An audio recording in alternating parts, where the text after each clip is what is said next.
ruin has come to our family. You remember our venerable house? Opulent and imperial, gazing proudly from its stoic perch above the moor. I lived all my years in that ancient, rumor-shadowed manor, fattened by decadence and luxury. And yet I began to tire of conventional extravagance. Singular, unsettling tales suggested the mansion itself was a gateway to some fabulous and unnameable power. With relic and ritual, I bent every effort towards the excavation and recovery of those long-buried secrets, exhausting what remained of our family fortune on swarthy workmen and sturdy shovels. At last, in the salt-soaked crags beneath the lowest foundations, we unearthed that damnable portal of antediluvian evil.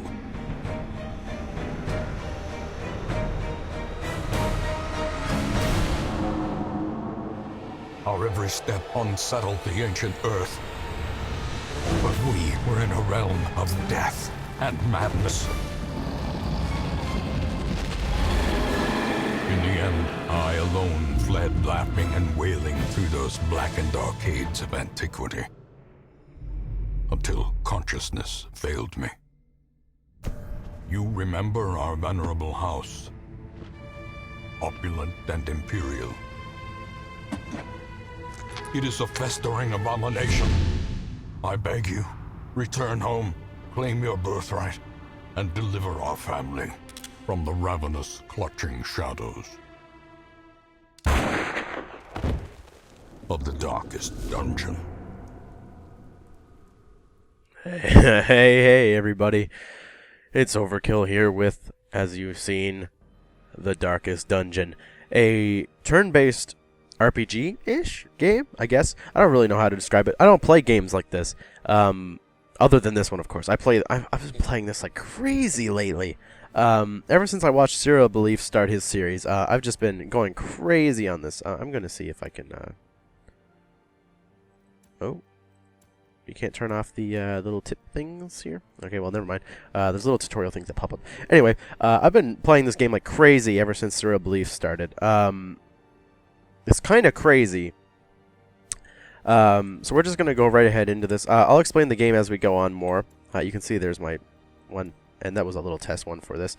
So we're going to make our dankest dungeon estate. The dankest dungeon. So yeah. There is going to be a little cutscene, so of course I will not talk over it. Enjoy.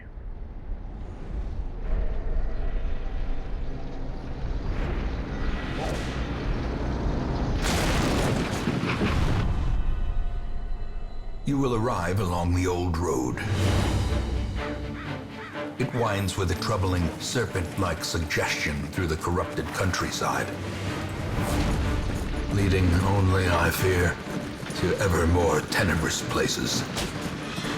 There is a sickness in the ancient, pitted cobbles of the old road, and on its writhing path, you will face viciousness, violence, and perhaps other damnably transcendent terrors.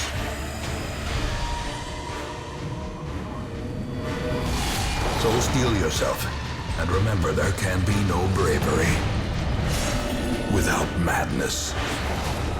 The old road will take you to hell, but in that gaping abyss, we will find our redemption. Hell yeah. So, this is Darkest Dungeon. Of course, in a second, we will be at the first little dungeon part. This is just like a tutorial bit, pretty much. Here are our two starting characters, Reynaud, a crusader, and Dismas, a highwayman. Now, this is part 1 of 2 of how this game actually works in the dungeon stage. You start in rooms, and you have to click to which room you want to move to.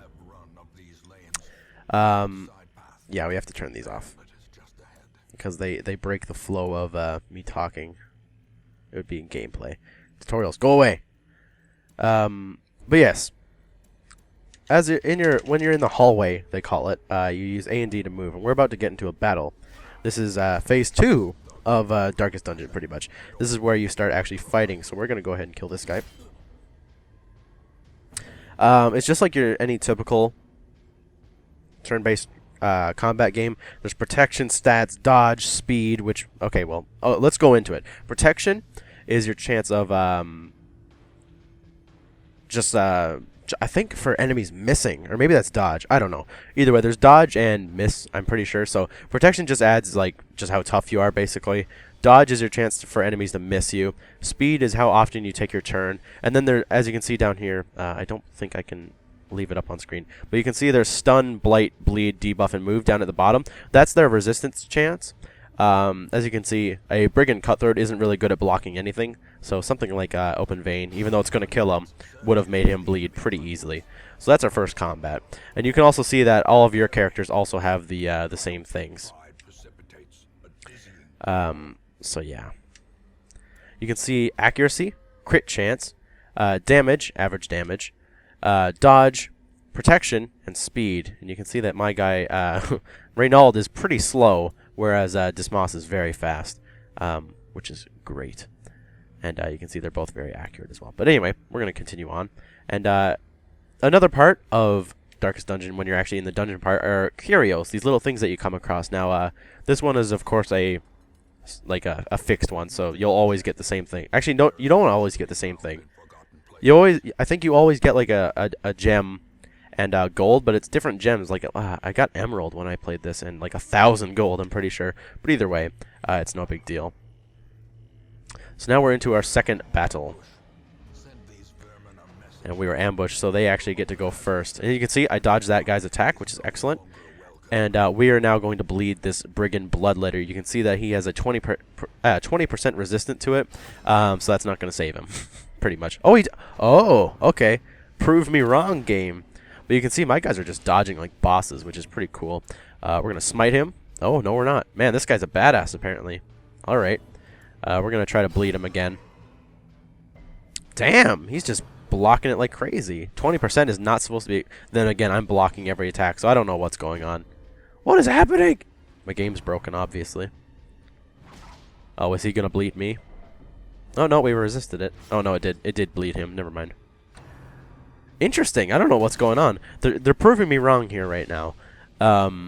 Bleed him now. My God. Am I not allowed to make him bleed or something? Very weird that he's blocking it. He only has a 20%.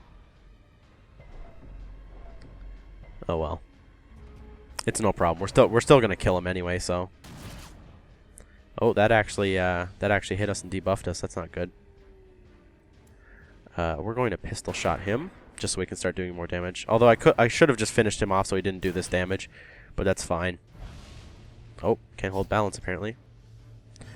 Let's smite him. There we go. And you can see that his corpse was left behind. Now, corpses are literally there just to piss you off, basically. That means I can't attack this guy in melee, which is a bit of a pain. So we're going to switch them again.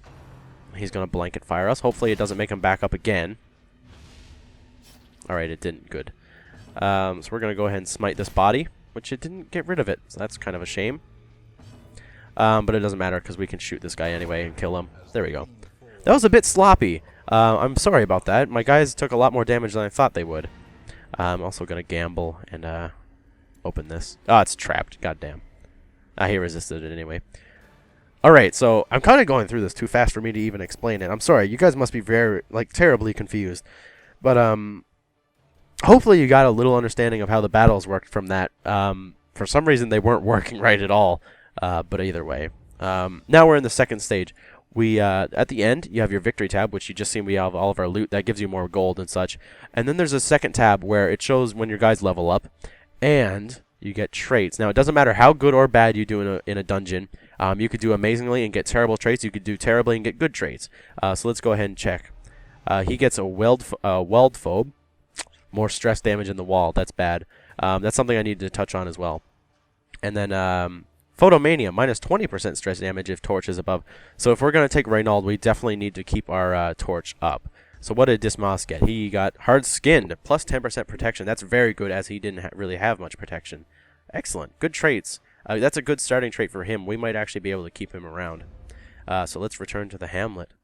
Or, well, get to the hamlet for the first time, really.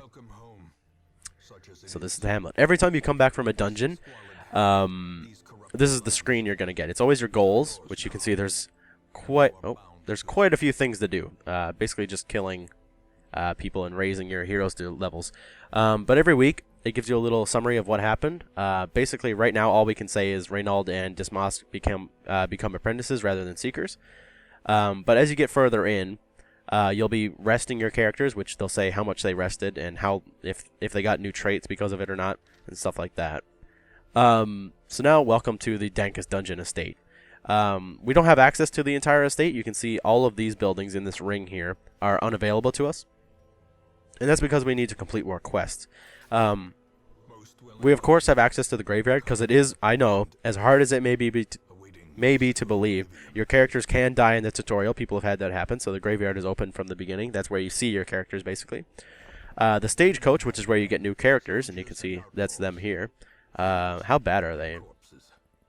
20, more stress if his health is down. That's not good. And, she also has the same thing. Damn. Not good. Not good starting traits. But these are your first ever characters. They're probably going to die anyway. And then you also have Ancestors' Memoirs. It's just learning stuff, basically. So, this is the estate. Sadly, we can't click on these buildings even, I know we can't use them, obviously, but it would be nice if we could click on them just to show you guys what they're all about. But basically, the tavern and the abbey relieve stress through 3 activities each. The sanitarium cures diseases, and you can also remove traits for gold, of course. The guild levels up your characters. That's where you can actually unlock new ones. You can see that characters have set abilities. You're only allowed 4 at a time, and there's a pool of 7. So if you go to the guild, I believe it's what it was called, you can unlock these, and then you can pick and match, or pick and choose whatever you want. And then there's also the blacksmith, and that upgrades weapons and armor. It makes your characters more powerful, essentially. So let's just get right on to the second dungeon of this episode. And actually, you can see we got a move stone. It takes the speed off people, but more move skill chance. That's actually not very useful, because none of our characters have a move ability, so never mind. So we're going to build our party, which is going to be the usual suspects, because that's the base Darkest Dungeon party. A Crusader, a Highwayman, a Plague Doctor, and a, what are they called? A Vestal. There we go. But yes, sadly, this is all we have, so we can't really dismiss these heroes, even if they have, really bad traits. But it shouldn't be that big of a deal. So we're going to go ahead to the provision page. And you can see that we have 6.635k, or, well, not really, but 6,635. There we go. I don't know why I said 6.6. But this is where we can buy things to bring with us. Torches are important. We definitely want to keep torches. Although maybe I don't need that many. Let's take 13. Actually, not even. Let's take 10. We'll take a shovel and a key, and I think that's all we should really need. So we spent pretty much half of what the reward is going to be for this. So let's just go right ahead. I know this is probably really confusing. I'm not explaining everything about this game, but I don't know everything about this game. So hopefully you guys, if you guys enjoy watching this, you can, if you're interested, you can watch more from maybe other people, or even just learn about the game yourselves. There we go.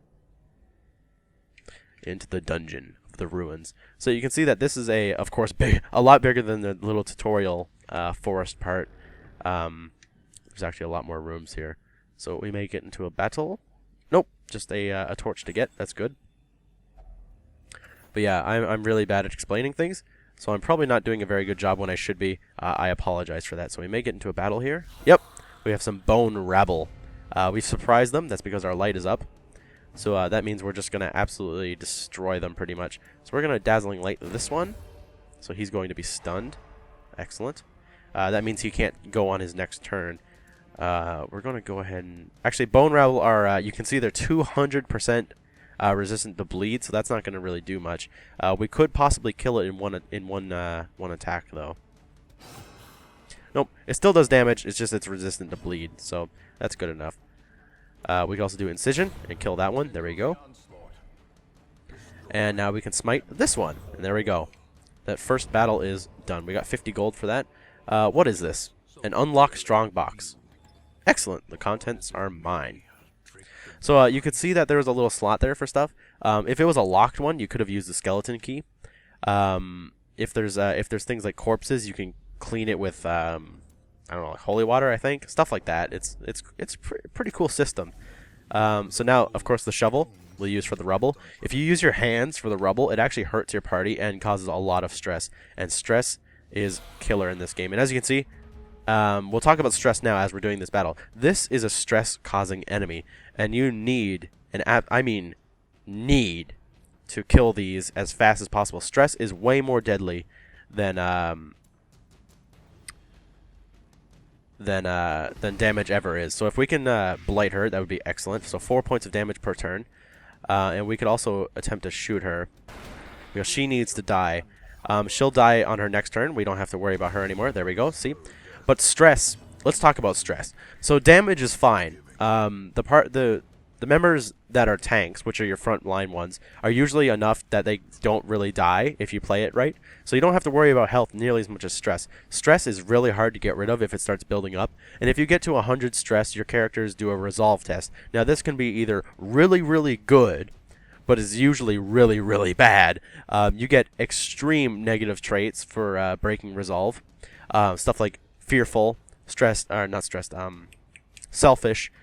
There's everything in the world you could think of you get from these things. So we're just gonna go ahead in this. But it's really bad. And if you get to 200 stress, your character instantly dies of a heart attack. So you need to watch out for stuff like that. It's really bad. So you can see that we stunned that one, so he's not gonna have his turn. But this guy is going to go ahead and slash my highwayman. That took a big chunk out of his health. But of course, they're not going to be able to withstand all this. He's going to get blighted, so we don't have to worry about him anymore, even though they're probably going to die before they get a chance to go again anyway.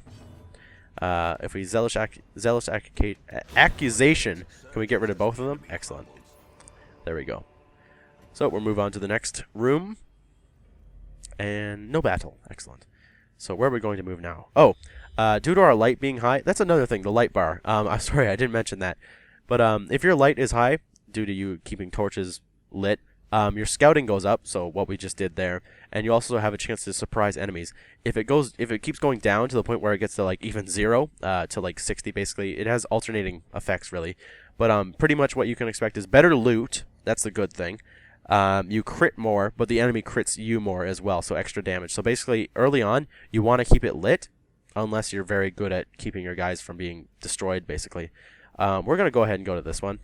We only have to, for our mission, we have to scout, which is only explore 90% of rooms. So we don't have to even go to this one. We can just keep going here. So we're going to keep on moving. We've hit dim light, so that's actually going to cause more stress, and we don't want that. So let's go ahead and open this curios. There we go. We got a skeleton key and a crest. Excellent.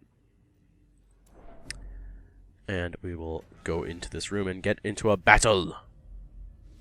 So here we go again. We have a cultist brawler. We surprised them. Excellent. We have a cultist brawler, a bone soldier, and a cultist acolyte. Now this acolyte, like we did earlier, needs to die. So we're going to crit her. Wow. Nice. I don't know what that is randomly popping up. So if we could hit her with this plague grenade and blight her, she will die before she gets her turn. There we go. We don't have to worry about her anymore. So now we're going to focus on the cultist brawler because he's going to be able to do quite a bit of damage to our guys. But we may not even have to worry about them. He might be stunned. Excellent. We've stunned him. So he is dead. She died of blight. Excellent. Reynald is going to get slashed. Wow, 6 damage. That's actually quite high for him. Interesting. But now we are going to be able to do this. Oh, it missed. Damn. Area of effect attacks are usually not very useful unless you know you're going to kill at least one of the people that you're hitting. So that was a bit of a gamble to do. I probably shouldn't have. Let's finish off this guy. There we go. And the rest of our party will finish off this bone rabble. So he's stunned. He's not going to be able to go. And we will smite him. There we go. They have been cleared. An archer's ring. Interesting. That's actually a pretty good one, I think, from what I've watched. Anyway. We have a chest here. We're going to use one of our skeleton keys. And as you can see, it unlocks a hidden compartment. So more gold and a crest. Excellent. Excellent, yeah. Excellent. Oh, we now have the chance to scout again, and you can see that there's a trap in this hallway. Thankfully, we learned of that, so now we can disarm it when we approach it. So we'll go ahead and try to disarm it. There we go. Excellent. And that put up their, that took down his stress. That's good. So we're going to put up our light again as we get into this room. I don't think there's a battle, though. No, no battle. So now we get to scout again, and we actually get to see everything. Alright, so there's no battle here, but there is a little bag. Oh, and this is where negative traits come into. Reynald is a kleptomaniac, and that is, anytime he sees stuff like this that has good stuff in it, he'll try to take it. And so we just lost out on some gold and stuff. But it's always negative, because either he takes your good stuff, or he tries to open things that'll hurt him, so he can get blighted, bleed, stress. He can just take physical damage. It's never good, really. Oh, damn. I've used all my food. Did I bring food? Yes, I don't think I brought food. I'm such an idiot. Oh my gosh. GG, guys. Don't be like me. Wow, I'm there telling you about stress, and I don't think I was smart enough to even bring food. I think that completely slipped my mind. I'm really sorry about that. That made me seem like a complete twat. But we're gonna go on to this battle now. Sorry about that. My God, I can't believe I forgot to bring food. Oh man, I knew I was forgetting something. Anyway, we'll clear this with a shovel. And we'll get into this battle. Well, they're still strong enough that we'll be able to stop whoever's in here anyway, so. This is a typical undead warband. We have a courtier, which is who causes stress in this party. We have an arbalest, which is a crossbowman, obviously. Soldier, and a defender. So this is the typical group that you see. So we're going to try to take down this courtier first. 8 damage is definitely nothing to shake a stick at. So if we can plague him, he will die before he gets a chance. There we go. So good. We don't even have to worry about him. He's going to go ahead and shoot my plague doctor. That's fine. 3 damage isn't too high. And he is dead. Excellent. We're going to go ahead and try to stun him so that he doesn't fire at us. And excellent. It worked. And now we're going to focus on this defender. So he's down to half health, essentially. Everybody's picking on the plague doctor. Why? Leave him alone. What did he ever do to you? You can see they're doing damage to my party. So now we can go ahead and chance to do 4 to 6 damage. It's not really worth it. We could just attempt to plague one of them, or blight one of them rather. Yeah, let's go for him. Let's just blight him. There we go. He's blighted as well. And now we can might as well just pistol shot. Oh, actually, interesting. Let's pistol shot the arbalest. There we go. He's been destroyed. So we'll now take another round of attacks. Good. The plague doctor dodged that attack. That's excellent. Let's stun this guy. Excellent. He is stunned.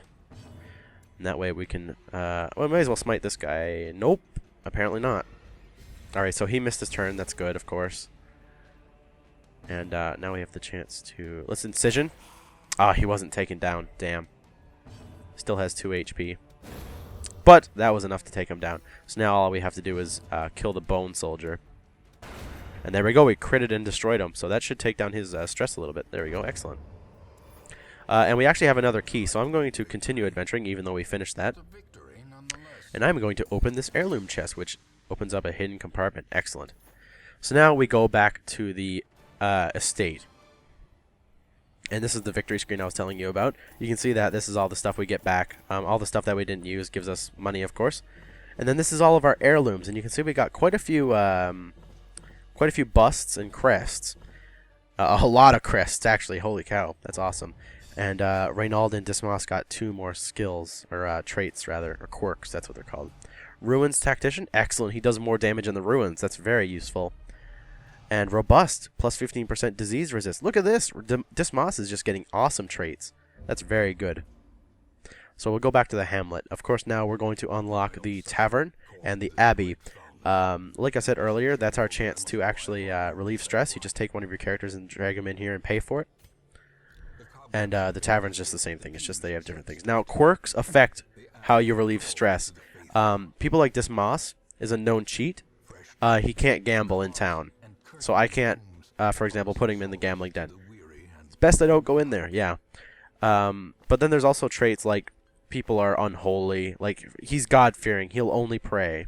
Stuff like that. And some people are like demonic, so they don't really want to go to a church, stuff like that. But before we go, we're going to check out our new characters. We have a Hellion and a Jester. That's actually quite cool. I actually haven't used a Jester, but I hear that they're very good. He has more stress damage versus Beast, which isn't exactly good, and increased chance of losing money while gambling. So that's actually a very easy to deal with trait. I don't have to make him gamble. Traits like that are very easy to deal with. What about her? Obsessed with the paranormal. All right, and less damage if below 50% health. So that's okay. Those two are okay. And she gets more scouting and heal skills. Wow. Oh, that's pretty good. All right. So what are her abilities though? So she has breakthrough. Wow. All right. Oh, but she doesn't. She takes down her dodge and damage though. I may want to change her. Yeah. Okay. I definitely don't want to use her. She has like all of her frontline things. I prefer a Hellion to be in the back. But I know that Jesters are good at relieving stress. Or maybe he doesn't have any of his stress abilities. God damn it. He doesn't have them. Alright, so we'll have to unlock that for him, I guess, unless we get another one. But either way, that's still pretty cool. But yeah, guys, I hope you enjoyed this first episode of the Darkest Dungeon. I hope you did. We're also going to upgrade this so that we get new heroes. I should have done that. Whoops. I would have gotten 3 instead of 2. My mistake, but either way, next time we come back, we'll get more. But I hope you guys enjoyed, and I look forward to seeing you in the next episode. Be sure to leave me some names. Surreal Beliefs, and pretty much everybody that I'm watching does this. Leave some names for characters that you want named. Of course, please keep it civil. I'm not going to put, like, fuckface makes ass fart as someone's name. Please keep it civil. They can be silly, but don't make them like profane, pretty much. But either way, guys, leave me some comments telling me how to be a better player, how to name my characters, all that good stuff. And yeah, this has been Overkill as always, and I will see you next time we go down into the dungeon. Goodbye.